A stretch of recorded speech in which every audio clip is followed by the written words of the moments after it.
Welcome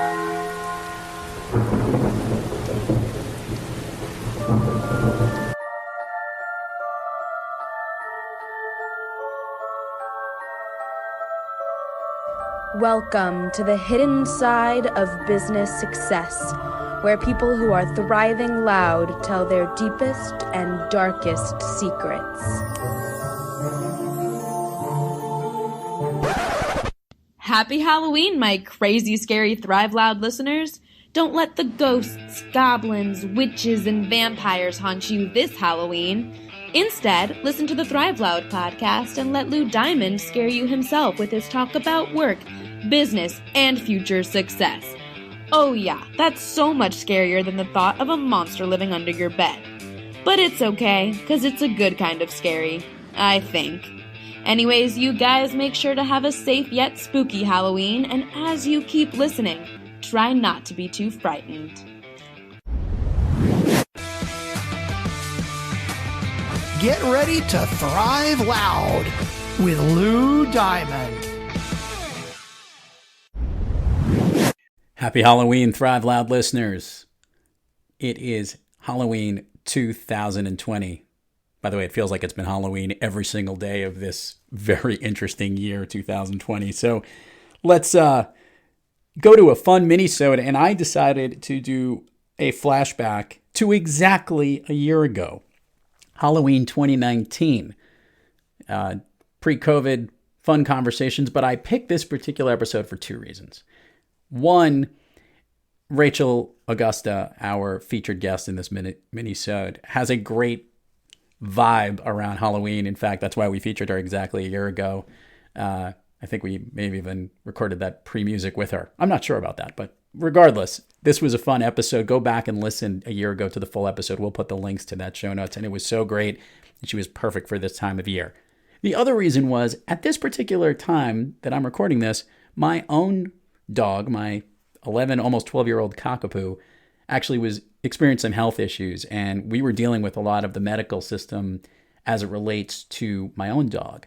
So it was near and dear to my heart, and recognizing that, the health of your animals can be approached in different ways, and the healthcare system is looked at in different ways as well. And what the type of work that Rachel does is very specific and really forward-thinking.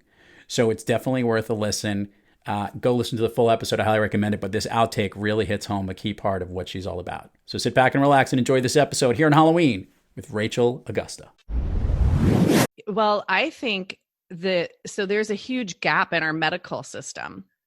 And I believe that gap is there for both humans and non-humans, two-leggeds and four-leggeds, is because of two main groups of people, to be honest. I believe it's Christianity and atheists. Okay. And and when I say that, dive deeper here. I want to know where you're going. Yes. Yeah. So, I mean, a lot of people ask me, and they're being very serious. Like when I come into a house and I work with their animal, they will ask me if it's witchcraft, and they're not being facetious. They're not joking. They're not trying to be mean. Like they really do wonder if what I'm doing is witchcraft. And I have a lot of people say, well, I want you to know I don't believe in what you do. And it's like, you don't believe in the physiological relaxation response.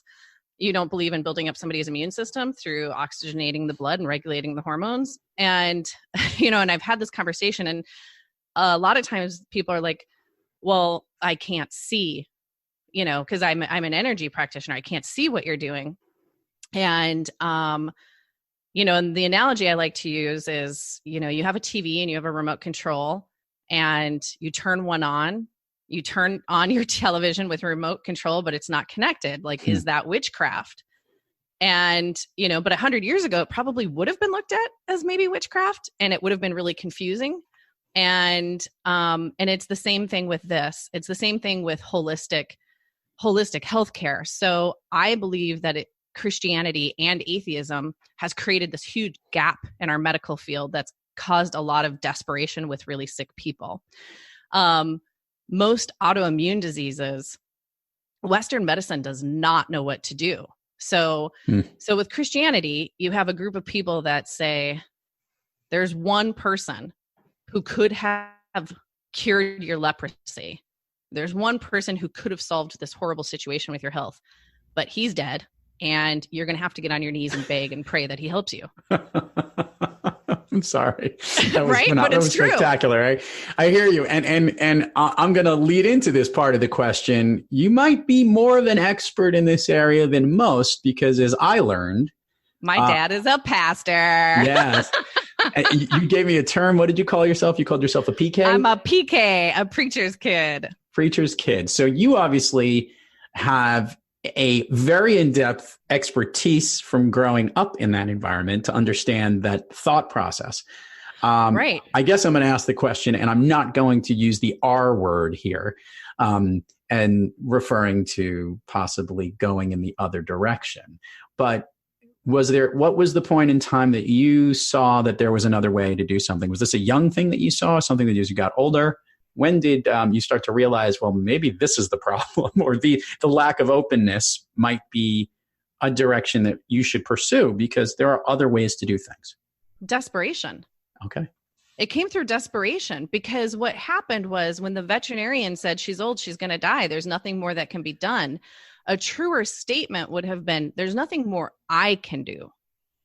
And that's something that I really like to talk to a lot of people about. And, when I have so many clients, I get on the call, I get on phone calls with people. They're like, my doctor said, my vet said, there's nothing more that can be done. And I have to remind them, no, there's nothing more that person could do for you. But that doesn't mean there's nothing more that can be done. And that comes, for me, it came out of desperation. And I see so many sick people who are so desperate for an answer. And I want to clarify, my dad is a retired pastor. I love him. But when I first got into this work, we were sitting and having lunch, and he said, Rachel, what am I supposed to tell my friends? Wow. And I was like, Dad, I'm not a stripper. I work with animals. And even if I was a stripper, that's okay. That's fine. But he was so afraid that people would ask him what his daughter does. And he'd be like, I don't know, it's witchcraft. And it's like, no, I work with animals. And, so you have that group, but then you have a group of atheists, who, and my brother is an atheist, when I first started doing this work, he came to my house one day and he was like, do you believe in Jesus?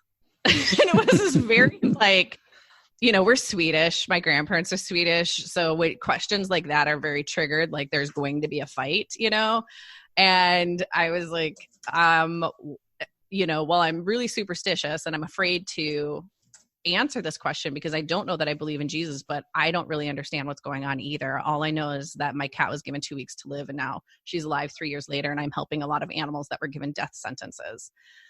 And what his question drove me into was wanting to prove my little brother wrong.